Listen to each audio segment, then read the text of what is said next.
Kirchhoff's laws.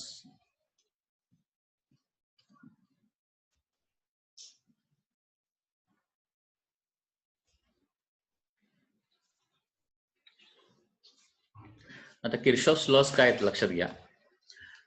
There are two laws. First is the junction law. Okay, first law is called as junction law. किंवा या junction लॉलाच दुसरं नाव आहे, that is current law. Kirchhoff's current law किंवा Kirchhoff junction law असं त्याला म्हटलं जातं. ठीक आहे. आता जंक्शन लॉ काय लक्षात घ्या सुरुवातीला. Algebraic sum of all the incoming and outgoing current at any junction is equal to 0. म्हणजे इलेक्ट्रिक सर्किट जर तुम्ही कन्सिडर केला तर तिथं अनेक जंक्शन्स असतात. आता जंक्शन म्हणजे काय, ज्या ठिकाणी अनेक पाथ ओके एकत्र येतात किंवा तिथून अनेक पाथ निघतात. ओके, त्याला काय म्हणतो आपण, जंक्शन असं म्हणतो. ठीक आहे. जंक्शन लॉ किंवा करंट लॉ काय आहे, algebraic sum of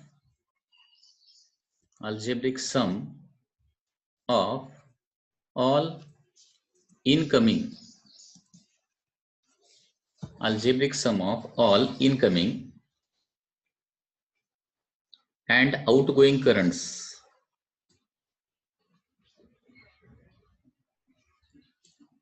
is equal to 0. Okay, so this is the आवाज येतोय ना व्यवस्थित सर्वांना? आवाजाचा काय प्रॉब्लेम आहे का तुमच्याकडे? थोडस internet connection. Algebraic sum of all incoming and outgoing currents is equal to 0. So this is the Kirchhoff's junction law or current law. Okay, म्हणजे in short we can write like this, summation of I is equal to काय असणार आहे, 0 असणार आहे. आता junctions law से related एक sign convention आहे, sign convention. आणि हे साइन कन्व्हेन्शन काय आहे तर all incoming currents are taken as positive and outgoing currents are taken as negative. So first is that all incoming currents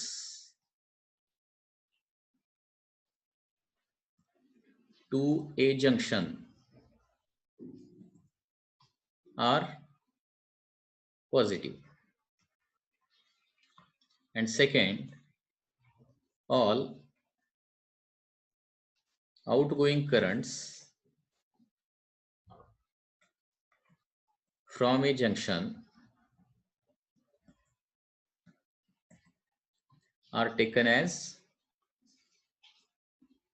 negative.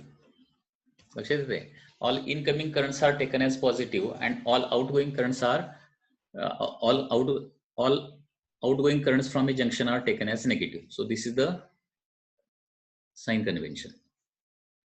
ठीक आहे. आता याचं एक एक्झाम्पल बघूया म्हणजे तुम्हाला लक्षात येईल. काय डाऊट असला तर विचारा.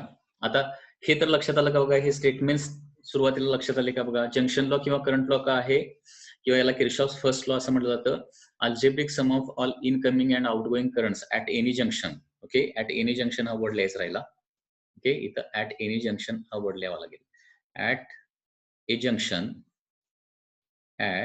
जंक्शन हा इम्पॉर्टंट वर्ड आहे, कारण जंक्शन वर्ड नसेल तर डेफिनेशन इनकरेक्ट होऊ शकते.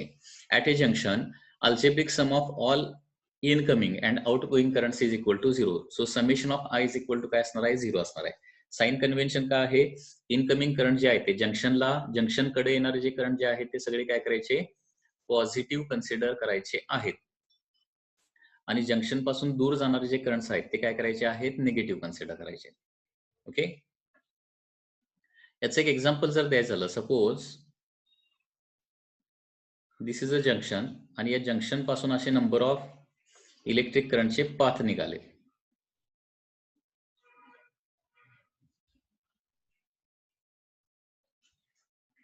ठीक आहे. Suppose this is current I1, this is current I2, this is I3, this is I4 and this is I5.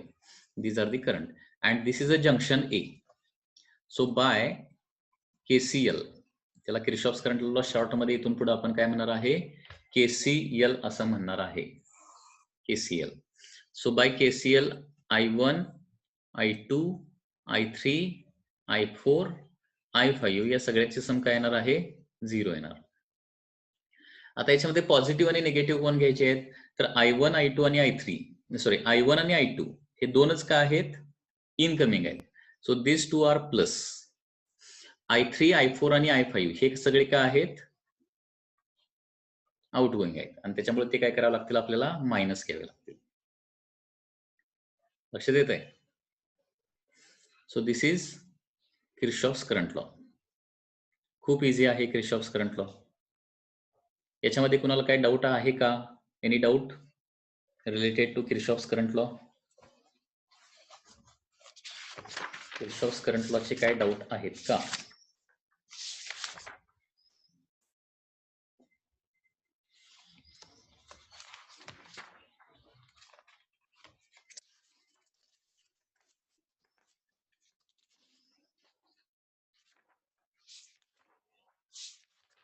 Kirchhoff's current लॉचा कोणाला डाऊट आहे का?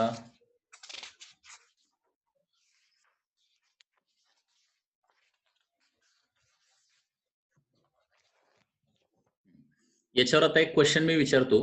हा क्वेश्चनचा आन्सर तुम्हाला देता येते का बघा. क्वेश्चन इज लाईक दिस.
तर या सर्किटमध्ये जंक्शन किती आहेत बघा. There are 3 junctions. ओके. आणि क्वेश्चन काय आहे? सपोज या पाथचा करंट जो आहे, क्वेश्चन मार्क दिलेला पाथ जो आहे त्याचा करंट I1 आहे आणि इथला करंट I2 आहे. तर बाय KCL I1 आणि I2 चे व्हॅल्यू काय असणार आहे? ओके, हे फाइंड आउट करायचं आहे. आता किर्चॉफ्स करंट लॉ नुसार एखाद्या जंक्शनला जेवढा करंट येतो तेवढाच करंट तिथून निघून जातो. हा किर्चॉफ्स करंट लॉ आहे. Very simple. Okay, at any junction amount of current that is incoming, okay, the same amount of current is outgoing. हे लक्षात घ्या. आता फॉर एक्झाम्पल हा जंक्शन ए जर मी कन्सिडर केला, तर जंक्शन ए ला इनकमिंग करंट किती आहे बघा? 12 आहे. मग आउट गोईंग किती असला पाहिजे? 12च असला पाहिजे. आणि त्याच्यामुळे इथं करंट किती येणार सांगा? या ठिकाणी करंट किती येणार?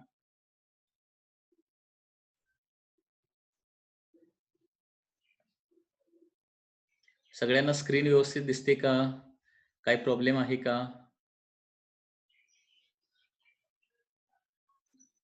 तुमचं अंडरस्टँडिंग होणं खूप महत्वाचं आहे. काय प्रॉब्लेम असतील तर जरा टाका बघूया. Any problem? स्क्रीन दिसत नाही, आवाज येत नाही, ओके, किंवा सरांचा फोटो दिसत नाही, सर डान्स करताना दिसत नाहीयेत, सर हसताना दिसत नाहीयेत, असे काही प्रॉब्लेम असले तर सांगा.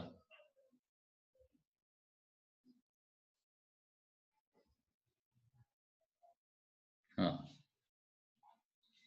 आणखी काय? चहा पाणी वगैरे काय पाहिजे असेल तर सांगा.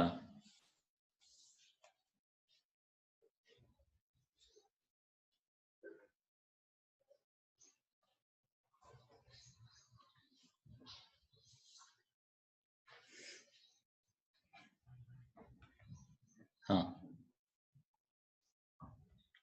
हा, तर मला सांगा 10 ampere and 2 ampere. This is incoming current to junction A and therefore outgoing current is 12A. Okay, आता जंक्शन बी ला इनकमिंग करंट किती आहे? 12 एम्पियर आहे. आणि हा आउटगोईंग करंट किती आहे? 11 एम्पियर. म्हणजे याचा अर्थ I1 किती असला पाहिजे? I1 किती असला पाहिजे सांगता येते? 1 एम्पियर. 1 एम्पियर इनकमिंग असणार का आउटगोईंग असणार? 1 एम्पियर.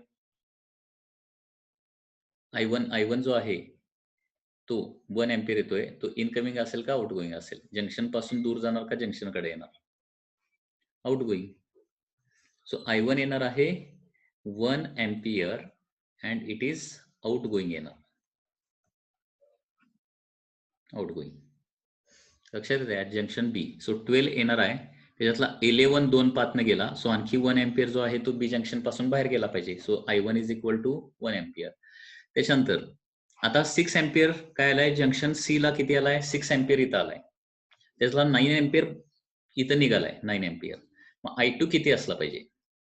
I2 असला पाहिजे मग, कारण आउट गोईंग किती आहे 9 एम्पियर, मग इनकमिंग पण 9 एम्पियर पाहिजे सी जंक्शनला. 9 एम्पियर पाहिजे म्हणजे हा 3 एम्पियर असला पाहिजे, आणि 3 एम्पियर इनकमिंग का आउट गोईंग येणार? Incoming towards junction C. So this is the Kirchhoff's current law, very simple.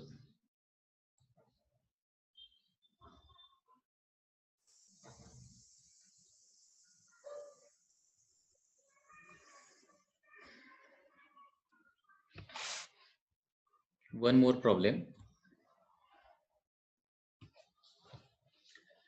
आता हा क्वेश्चन जो आहे तो सॉल्व करता येतोय का बघा.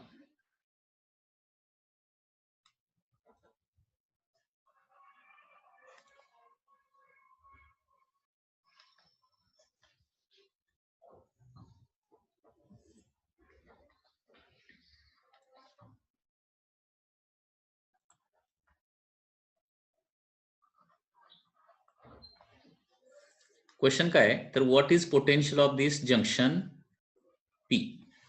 क्वेश्चन काय आहे, what is the potential of junction P. P या जंक्शनचं पोटेन्शियल काय असेल असा क्वेश्चन आहे. ओके, आता लक्षात घ्या, सपोज हे रेजिस्टन्सेस देखील लिहावे लागतील. So resistance suppose this is 10 ohm, this is 5 ohm and this is 5 ohm suppose. ठीक आहे.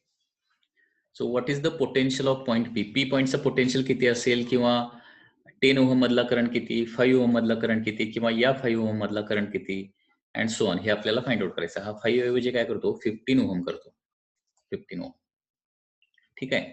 आता सपोज या साईडचा करंट काय असेल I1, म्हणजे 10 ओहम मधून येणारा करंट I1 असेल, 15 ओहम मधून येणारा करंट I2 असेल, आणि 5 ओहम मधून येणारा करंट काय असेल सपोज I3 असेल.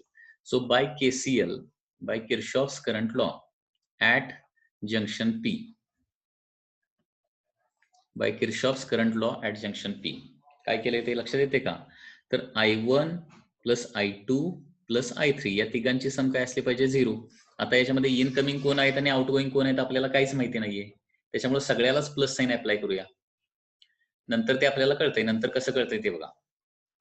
तर P पॉइंट्स रिलेटेड 3 करंट आहेत ना, I1 I2 I3.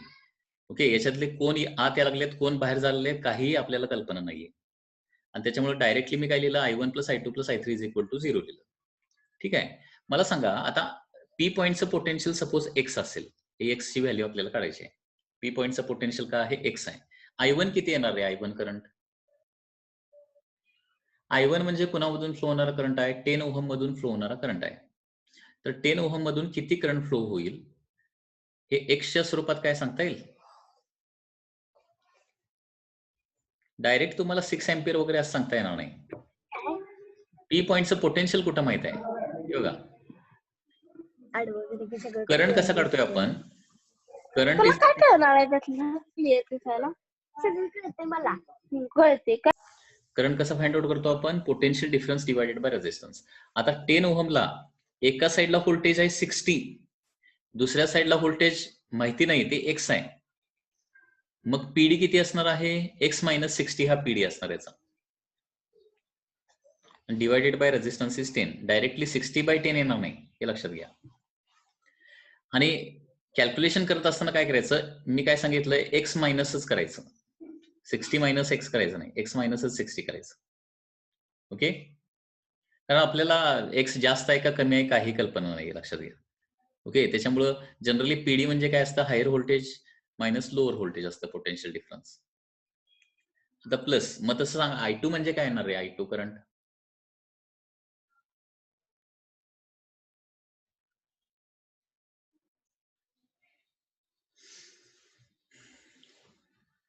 I2 काय येणार, I2 म्हणजे 15 ओहम या रेझिस्टन्स मधून फ्लो होणारा करंट. 15 ओहमला पीडी किती येणार? X minus 40 divided by resistance is 15 plus, आता I3 सांगा.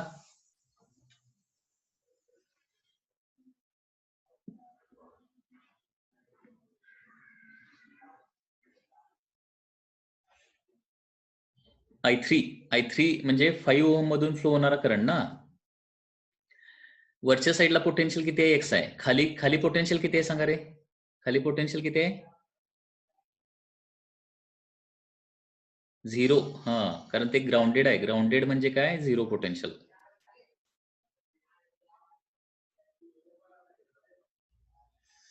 सो पीडी झाला एक्स मायनस 0 म्हणजे फक्त एक्स डिवायडेड बाय 5. या सगळ्याची सम येणार आहे 0.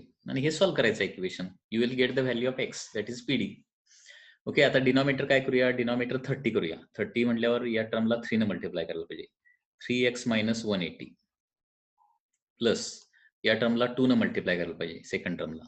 सो 2x मायनस 80 आणि या टर्मला 6 ने मल्टिप्लाय करायला पाहिजे. 6x this is equal to 0. सगळ्याचा डिनॉमिनेटर 30 येणार आहे आणि 30 RHS ला नेला तर 30 इंटू 0 म्हणजे 0च होणार. लक्षात येते ना?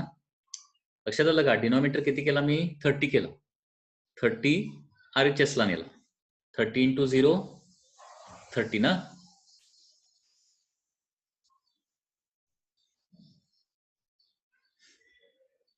झिरो. आता बघा 3x 2x 6x. So it is 11x. 11x is equal to minus 180 minus 80 हे RHS ला गेल्यावर प्लस होणार ना. दॅट इज मायनस 260 होणार. So x is equal to minus 260 divided by 11. Okay, so approximately voltage is, sorry minus नाही plus होणार, sorry plus. Okay, तर minus RHS ला आल्यानंतर प्लस झाला. So it is x voltage होणार आहे अप्रॉक्सिमेटली 11 2 जर 22 40 23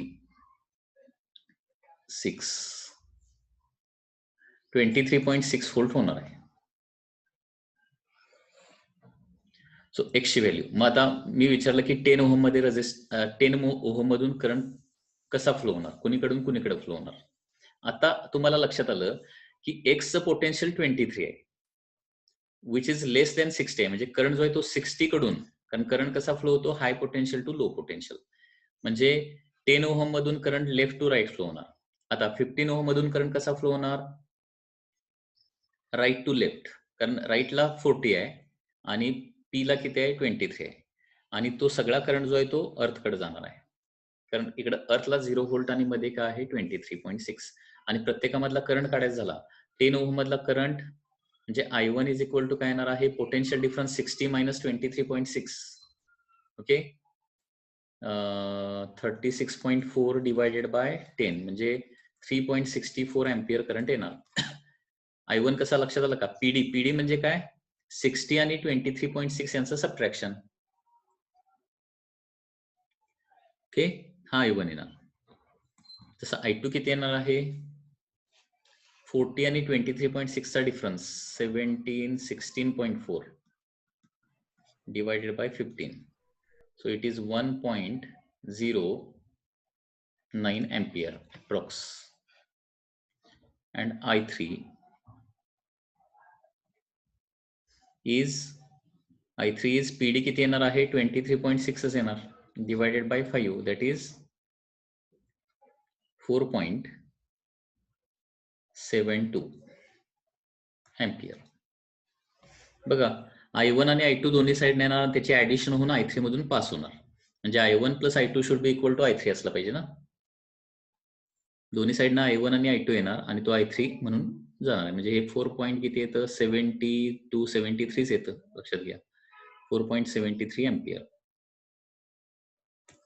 so that is your answer. So this is the Kirchhoff's current law. Okay, this is Kirchhoff's current law. हे example लक्षात आलं का? बघा, कुणाला काय डाऊट असेल तर जरा विचारा. Solve this question. Question is like this.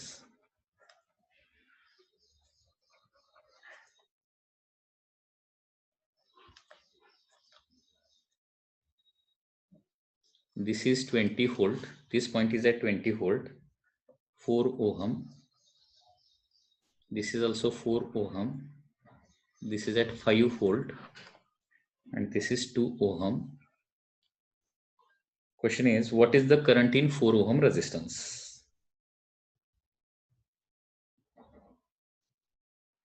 The current in 4 ohm resistor is 4 ohm, परंतु कुठला 4 ohm हे सांगितलेलं नाहीये. सोल्युशन मध्ये 442.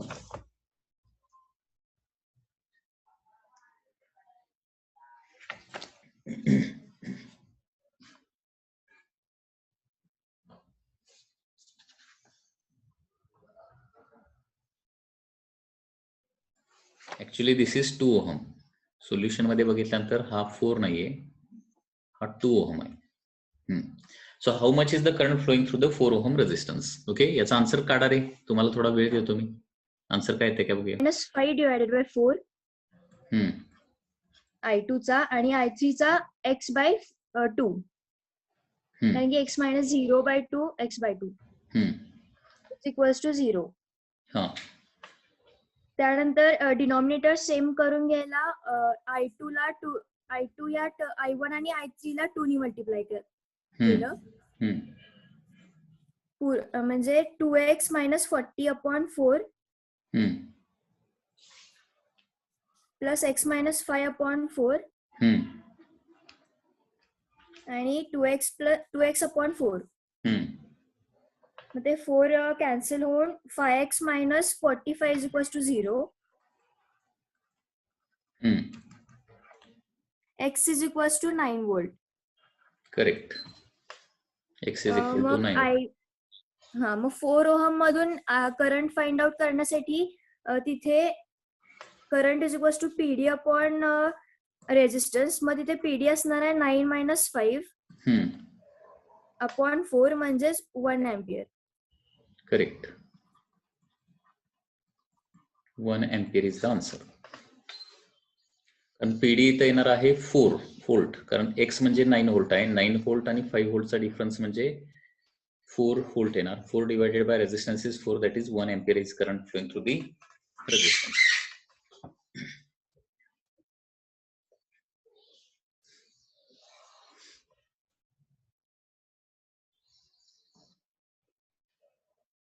इतर कुणाला काय डाऊट आहे का?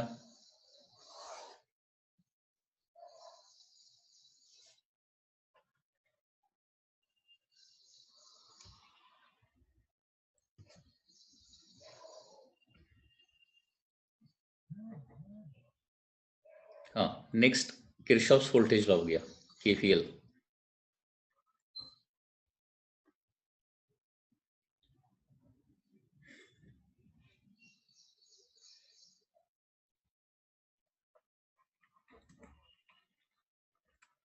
Kirchhoff's voltage law. Kirchhoff's voltage law is also called as second law, or it is also called as loop law. Kirchhoff's loop law. Okay, in short, this is called as KVL. Kirchhoff's voltage law. आता Kirchhoff's voltage law काय सांगतो लक्षात घ्या. So this is related to the loop. हा, आणखी एक गोष्ट इथं सांगायची राहिली, जंक्शन लॉस रिलेटेड. हे एक इम्पॉर्टंट स्टेटमेंट आहे, हे लक्षात ठेवा. तर इम्पॉर्टंट स्टेटमेंट काय आहे हे पाठीमागच लिहितो मी इथं. हा जो KCL आहे, KCL, okay, it is based on the law of conservation of the charge. काय वेळेला MCQ असतो काय की Kirchhoff's current law is based on, तर law of conservation of charge, law of conservation of energy, law of conservation of आणखी mass वगैरे वगैरे काहीतरी. तर याच्यामध्ये करेक्ट ऑप्शन काय येणार आहे, law of conservation of charge. Okay, तर हे लक्षात ठेवा, इम्पॉर्टंट नोट आहे. नोट काय आहे, KCL is based on law of conservation of charge. म्हणजे एखाद्या जंक्शनला चार्ज काय होत नाही, स्टोअर पण होत नाही किंवा क्रिएट होत नाही किंवा डिस्ट्रॉय होत नाही. जेवढा चार्ज एखाद्या जंक्शनला येणार तेवढाच चार्ज काय होणार आहे, निघून जाणार आहे. ओके, म्हणजे हा law of conservation of charge आहे. Charge can neither be created nor be destroyed, okay, at any junction.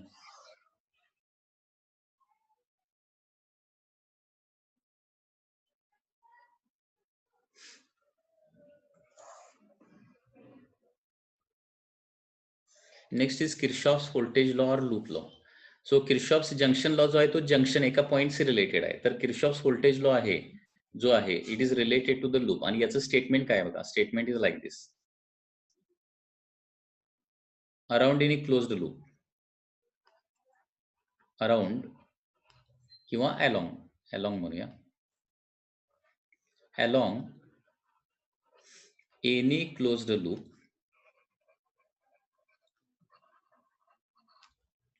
algebraic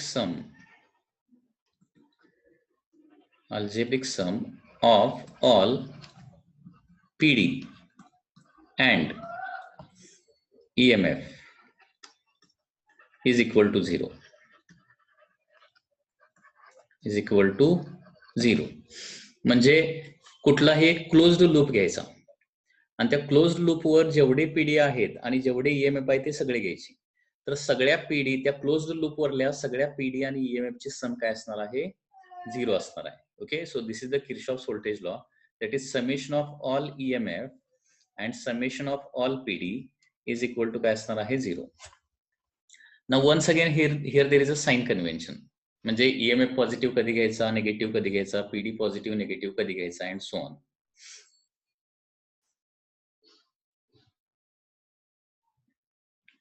okay, हे आता सॉल्व्ह करायचं आहे.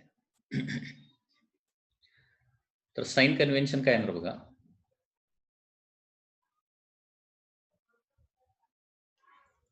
Sign convention is like this.